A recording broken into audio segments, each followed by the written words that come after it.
It's Thursday, and that means for our Tomorrow Today team, it's Throwforward Thursday. Every Thursday we have a look at some technology, some disruptive force that's coming our way in the near future and get our heads around it and the way in which it might impact our world. Today, I want to talk about how we connect with computers. When I went to school, girls were still taught typing, boys were not. Yes, I realize that says a lot about the world and how things have changed. I taught myself typing. My mother was a secretary and knew how to touch type, and I kind of watched her doing things. And now I type reasonably well with 4 fingers. And a lot of people struggle with typing. It's not a great way to interface with computers. Of course, we can now speak to our computers, although not everybody realizes that actually built into your smartphone and even into the latest laptops is some really, really good voice recognition. We don't really use it as much as we should and as much as we will in the future.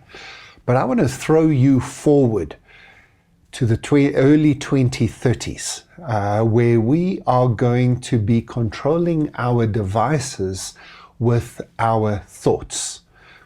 Now, I know this sounds maybe a little bit scary science fiction, but I really do believe that in the very near future, we are going to be able to map the ways in which our brains actually work. And obviously your brain works on electricity, so there's electrics flowing around, there's also chemical flowing around, there's neuron activity, and all of that can be measured. In fact, today we measure it with an MRI, a magnetic resonance machine. Except, have a look at this. This is a real-time MRI device that is available to use at home. Yeah, okay, looks fairly weird. Let me show you the box to show you. It's not just a little toy that I've created. You can actually buy this at the moment. Now, I don't think it's medical standard and I don't think doctors are going to be using it, but basically, I'm going to show you there, you've got a little USB port that you connect to, you plug it into your computer, and yes, at a very basic level now, because this is not the future yet, so this is the starting point, we're able to look at brain activity. Now, the idea with this little emotive device that I've got, and I'm happy to call it a toy at the moment, is that it looks at my brain activity. Now, what I need to do is train it to match certain activities with particular thoughts that I'm having. And at the moment, there's no ways it can read my thoughts. It can't pick out individual words. If I think of a sentence, it can't then pick out the words I've thought about. I think that's the 2030s throw forward. But it can, for example, if I close my eyes and picture vivid colors, if I picture blue or yellow or red, that creates a very particular brain pattern that the emotive device can pick up. I can then link that into my machine, create a little app that says, when I think of blue, do this. So when I think of blue, switch off the lights in the room.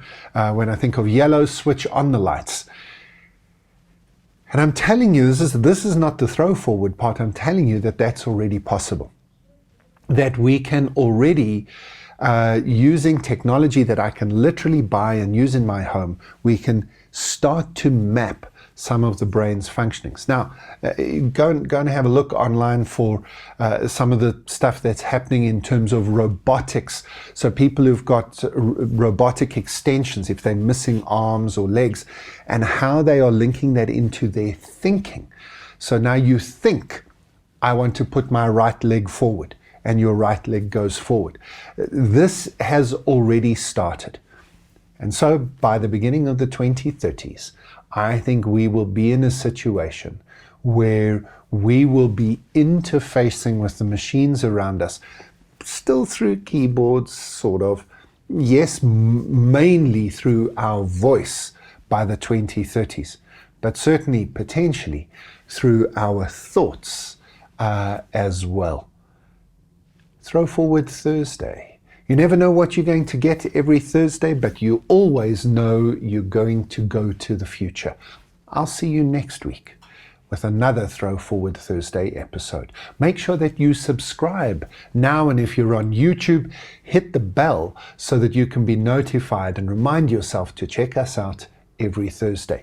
If you're listening to the podcast version, the audio version of this, you might also want to go and check out on YouTube and see some of the visuals associated with this week's Throwforward Thursday. I'll see you next week.